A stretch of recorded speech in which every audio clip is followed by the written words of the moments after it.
Good morning बच्चों, BEd first year की इस कक्षा में आपका स्वागत है। और हम पिछले वीडियो में हमने पढ़ा था शिक्षा के अधिकार के टॉपिक को हम समझ रहे थे और इसका अध्ययन कर रहे थे। आज हम इसी टॉपिक का सेकंड पार्ट लेके आए हैं, जिसमें हम पढ़ेंगे शिक्षा के अधिकार के आगे वाले पॉइंट, जैसे कि हम 5 पॉइंट तक पढ़ चुके थे। और आज हम स्टार्ट करेंगे पॉइंट नंबर 6 से, जो हमारे शिक्षा के अधिकार अधिनियम 2009 के प्रावधान के अंतर्गत आते हैं। तो पहला हमारा पॉइंट क्या है?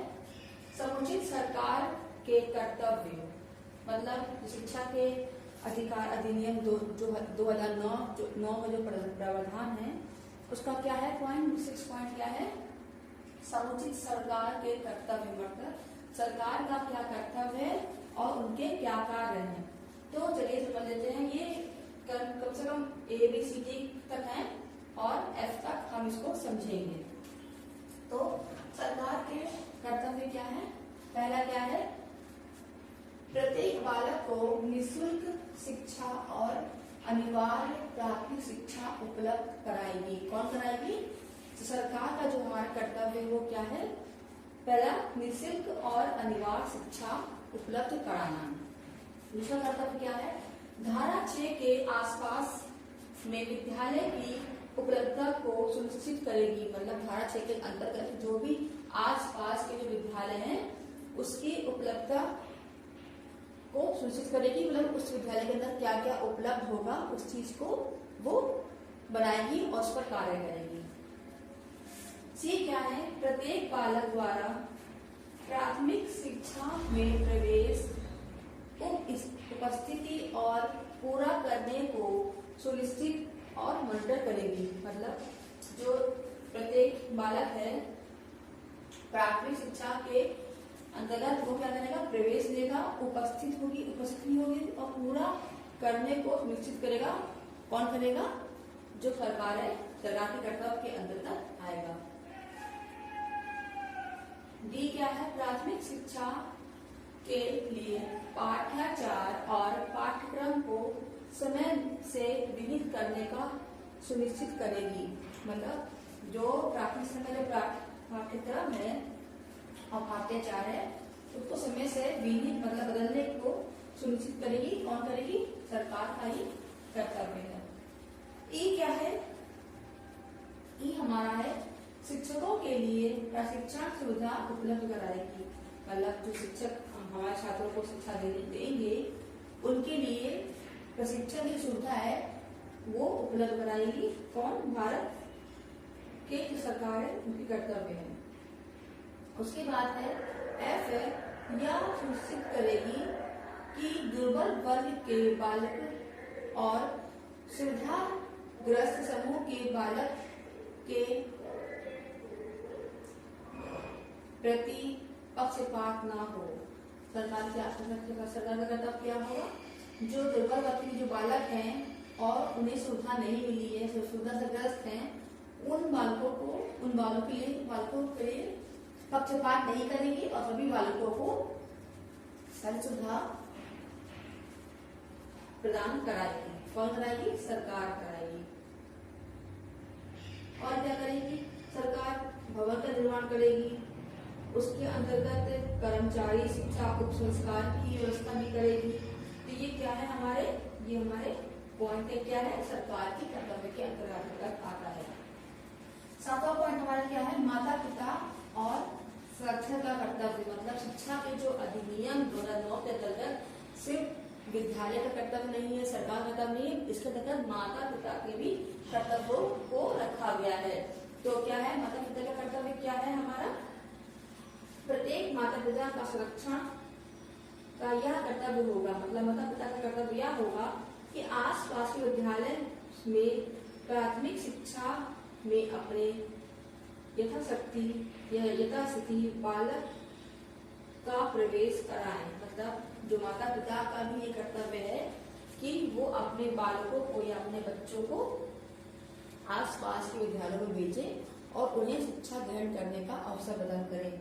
ये इसे रखा गया है ताकि ये जो पॉइंट है ये सिर्फ सरकार के ही के अंतर्गत नहीं आता, ये कर्तव्य माता पिता का भी है जो वो अपने बच्चों को पढ़ाएं। उसके बाद क्या पॉइंट हमारा है, समुचित सरकार का विद्यालय पूर्व शिक्षा के लिए व्यवस्था। प्राथमिक शिक्षा के लिए 3 वर्ष से ऊपर के बालकों को तैयार करने तथा सभी बालकों के लिए जब तक वे 6 वर्ष की आयु पूर्ण न करते हैं आरंभिक बाल्यकाल देख-रेख और शिक्षा की व्यवस्था करने की दृष्टि से समुचित सरकार ऐसे बालकों के लिए निःशुल्क विद्यालय पूर्व शिक्षा उपलब्ध कराने के लिए आवश्यक व्यवस्था करेगी। क्या करेगी, जो सरकार है वो विद्यालय के पूर्व छात्रों के लिए व्यवस्था करेगी। किस चीज की व्यवस्था करेगी, शिक्षा की व्यवस्था करेगी। कब करेगी, 6 से 14 वर्ष तक के छात्रों के लिए वो व्यवस्था करेगी। फिर हमारा पॉइंट नंबर 9 है, प्रवेश से इनकार न किया जाना। इसमें बालक जो है, किसी भी बालक को शैक्षणिक वर्ष के प्रारंभ पर ऐसी विस्तृत अवधि के भीतर जो विहित हो जाए किसी विद्यालय में विस्तृत नहीं किया जाएगा। मतलब अगर किसी कारणवश कोई छात्र या बालक शिक्षा से विनीत हो जाए या उसे शिक्षा प्राप्त करने का अवसर ना मिले तो वो क्या करेगा, वो अपने अधिकार को ले सकता है और इस बात से हम इनकार नहीं कर सकते हैं। तो क्या लिखा गया है, प्रवेश से इनकार ना किया जाना, मतलब वो छात्र कभी भी अपना प्रवेश ले सकता है। अब हमारा पॉइंट नंबर 10 है, रोकने और निष्कासन का प्रतिषेध। मतलब रोकने, किसी भी छात्र को विद्यालय में प्रवेश, किसी भी कक्षा में प्रवेश न दिया जाना या विद्यालय से प्रारंभिक शिक्षा के पूरा किए जाने तक निष्कासित नहीं किया जा सकता। मतलब किसी भी बालक को शिक्षा प्रदान करने से नहीं रोका जा सकता, चाहे वो किसी भी कक्षा में हो। और अगर वो किसी कारणवश फेल हो रहा हो या उसका बौद्धिक स्तर निम्न स्तर का हो तो उसे विद्यालय से निकाला नहीं जाएगा, बल्कि उसको शिक्षा के अवसर दिए जाएंगे, उसे शिक्षा प्रदान करने के लिए प्रोत्साहित किया जाएगा। उसके बाद हमारा पॉइंट है 11, बालक को शारीरिक दंड और मानसिक उत्पीड़न का प्रतिवेश। मतलब यदि आपको विद्यालय है और आप अध्यापक हैं और कोई भी छात्र अगर किसी प्रकार से वो शिक्षा प्रदान नहीं कर पा रहा है तो उसे शारीरिक दंड नहीं दिया जाएगा। जैसे कि आप देखते हैं कि अगर कोई बच्चा पढ़ के नहीं आया, होमवर्क करके नहीं लाया तो क्या करते हैं, उसको उठा पड़ा कराते हैं या स्टिक से मारते हैं। तो वो शारीरिक जो दंड है वो बच्चों को नहीं दिया जाएगा। क्यों, और मानसिक उसमें जब बच्चा शारीरिक दंड प्राप्त करता है तो उसका मानसिक भी स्तर थोड़ा दिक्कत करता है, इसलिए इस बात को करना प्रतिषेध, इस पर रोक लगाई गई है। इस कार्य को विद्यालय में नहीं किया जाएगा। चौथा क्या है, 12 पॉइंट हमारा क्या है, अनुसूची का संशोधन करने की शक्ति। इसमें